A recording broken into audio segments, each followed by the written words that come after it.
My fellow Americans, I'm speaking to you tonight from the Oval Office. Before I begin, let me speak to important news from earlier today. After 8 months of nonstop negotiation, by my administration, a ceasefire and a hostage deal has been reached by Israel and Hamas, the elements of which I laid out in great detail in May of this year. This plan was developed and negotiated by my team and will be largely implemented by the incoming administration. That's why I told my team to keep the incoming administration fully informed, because that's how it should be, working together as Americans. This will be my final address to you from the American people from the Oval Office, from this desk as president. And I've been thinking a lot about who we are and maybe more importantly, who we should be. Long ago in New York Harbor, an iron worker installed beam after beam, day after day. He was joined by steel workers, stonemasons, engineers. They built not just a single structure, but a beacon of freedom.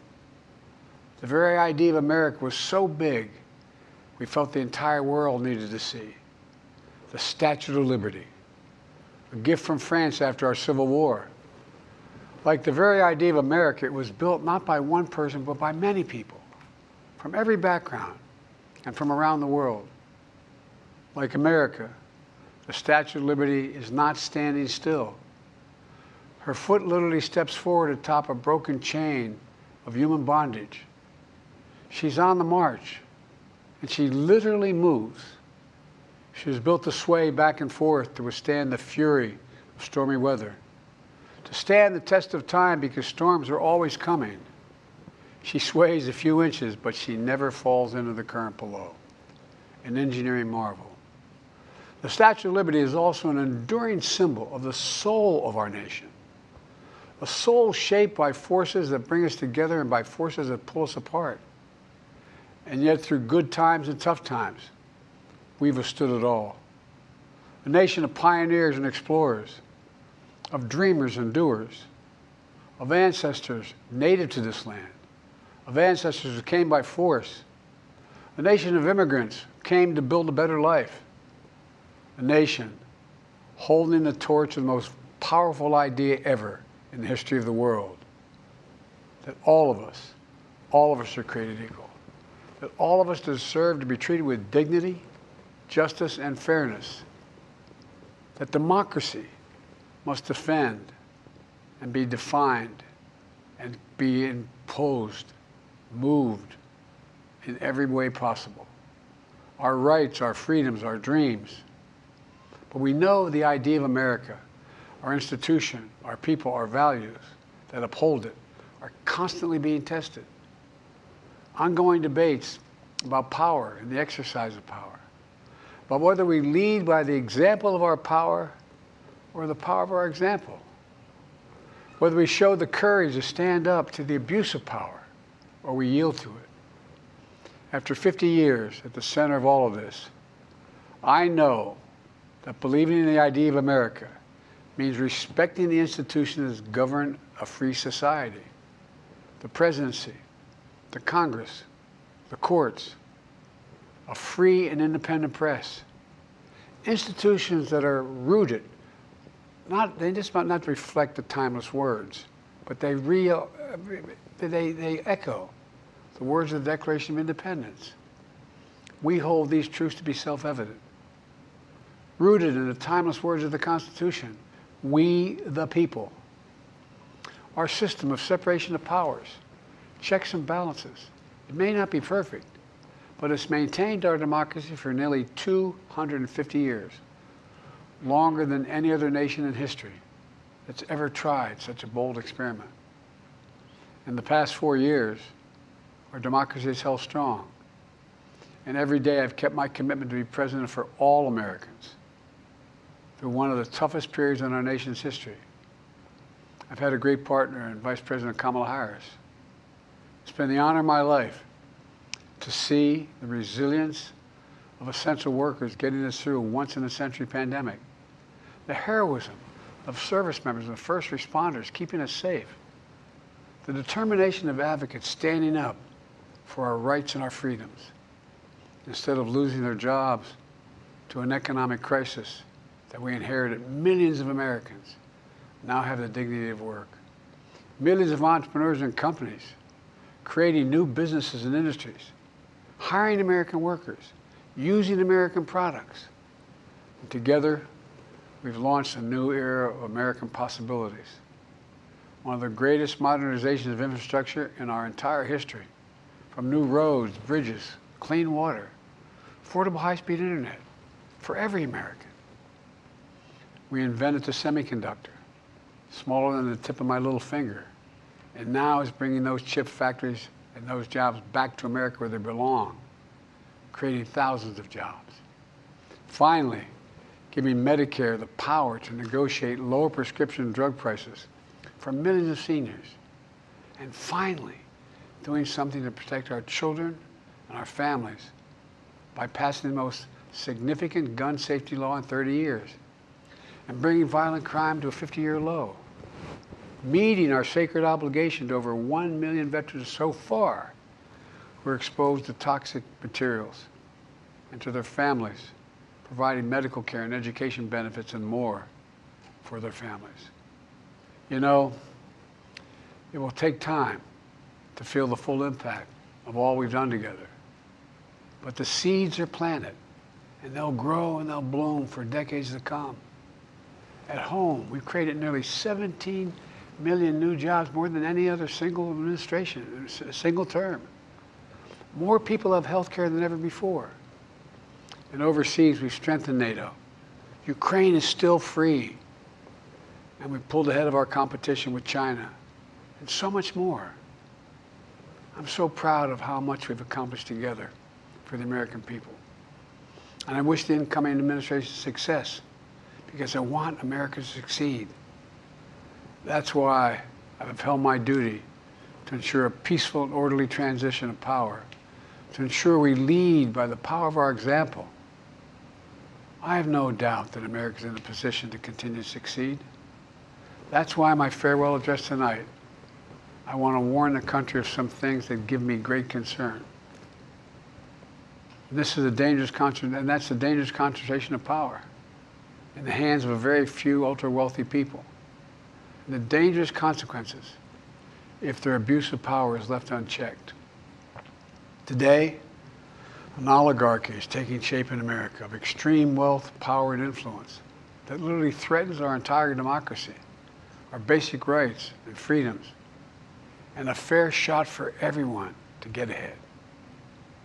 We see the consequences all across America, and we've seen it before. More than a century ago, but the American people stood up to the robber barons back then and busted the trusts. They didn't punish the wealthy. They just made the wealthy play by the rules everybody else had to. Workers want rights to earn their fair share. You know, they were dealt into the deal, and it helped put us on a path to building the largest middle class, the most prosperous century any nation in the world has ever seen. And we've got to do that again.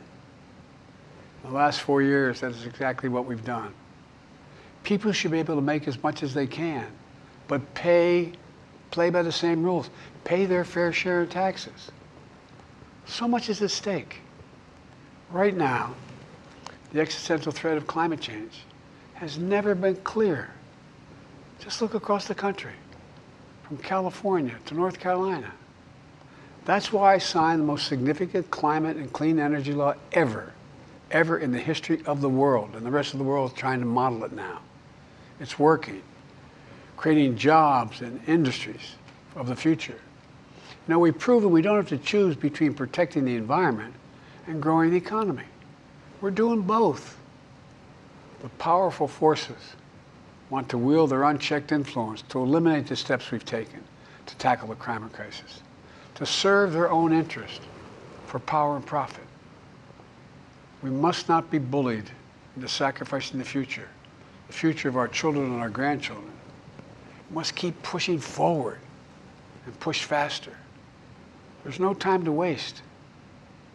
It's also clear that American leadership in technology is unparalleled, an unparalleled source of innovation that can transform lives.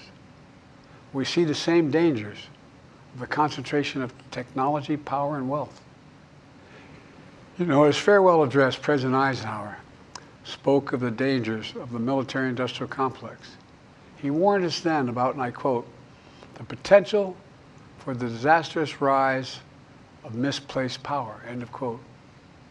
6 decades later, I'm equally concerned about the potential rise of a tech-industrial complex that could pose real dangers for our country as well. Americans are being buried under an avalanche of misinformation and disinformation, enabling the abuse of power. The free press is crumbling. Editors are disappearing. Social media is giving up on fact-checking. The truth is smothered by lies told for power and for profit. We must hold the social platforms accountable to protect our children, our families, and our very democracy from the abuse of power. Meanwhile, artificial intelligence is the most consequential technology of our time, perhaps of all time. Nothing offers more profound possibilities and risks for our economy and our security, our society, for humanity.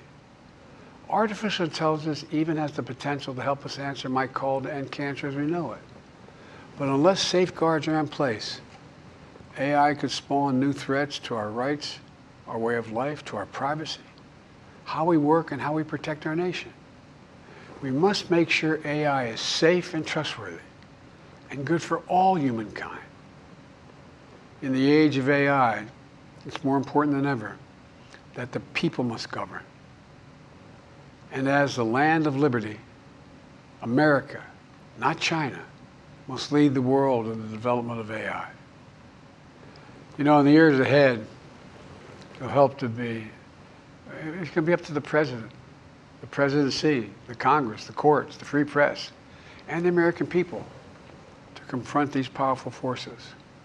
We must reform the tax code, not by giving the biggest tax cuts to billionaires, but by making them begin to pay their fair share. We need to get dark money. That's that hidden funding behind too many campaigns contributions. We need to get it out of our politics. We need to enact an 18-year time limit, time and term, for the strongest ethics reforms for our Supreme Court. We need to ban members of Congress from trading stock while they're in the Congress. We need to amend the Constitution to make clear that no president is immune from crimes that he or she commits while in office. The president's power is not limited. It's not absolute, and it shouldn't be. And in a democracy, there's another danger to the concentration of power and wealth. It erodes a sense of unity and common purpose. It causes distrust and division. Participating in our democracy becomes exhausting and even disillusioning. And people don't feel like they have a fair shot. We have to stay engaged in the process. I know it's frustrating. A fair shot is what makes America, America. Everyone's entitled to a fair shot. Not a guarantee, but just a fair shot. An even playing field. Going as far as your hard work and talent can take you. We can never lose that essential truth, remain who we are. I've always believed, and I've told other world leaders, America can be defined by one word: possibilities. Only in America do we believe anything is possible. Like a kid with a stutter from modest beginnings in Scranton, Pennsylvania, and Claremont, Delaware, sitting behind this desk in the Oval Office as President of the United States. That's the magic of America. It's all around us. Upstairs in the residence of the White House, I've walked by a painting of the Statue of Liberty I don't know how many times. In the painting, there's several workers climbing on the outstretched arm of the statue that holds the torch. It reminds me every day I pass it of the story and soul of our nation and the power of the American people.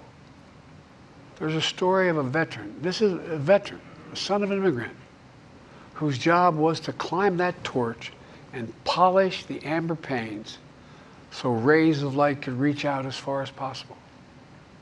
He was known as the keeper of the flame. He once said of the Statue of Liberty, quote, "speaks a silent universal language, one of hope that anyone who seeks and speaks freedom can understand." Yes, we sway back and forth to withstand the fury of the storm, to stand the test of time. A constant struggle, a short distance between peril and possibility. But what I believe is the America of our dreams is always closer than we think. It's up to us to make our dreams come true. Let me close by stating my gratitude to so many people, to the members of my administration, as well as public service and first responders across the country and around the world. Thank you for stepping up to serve. To our service members and your families, it's been the highest honor of my life to lead you as Commander-in-Chief. And of course to Kamala and our incredible partner, the historic Vice President. She and Doug have become like family, and to me, family's everything.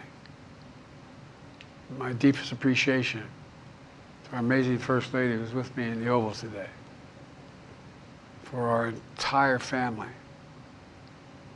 You're the love of my life and the lives of my love. My eternal thanks to you, the American people. After 50 years of public service, I give you my word. I still believe in the idea for which this nation stands. A nation where the strength of our institutions and the character of our people matter and must endure. Now it's your turn to stand guard. May you all be the keeper of the flame. May you keep the faith. I love America. You love it too. God bless you all, and may God protect our troops. Thank you for this great honor.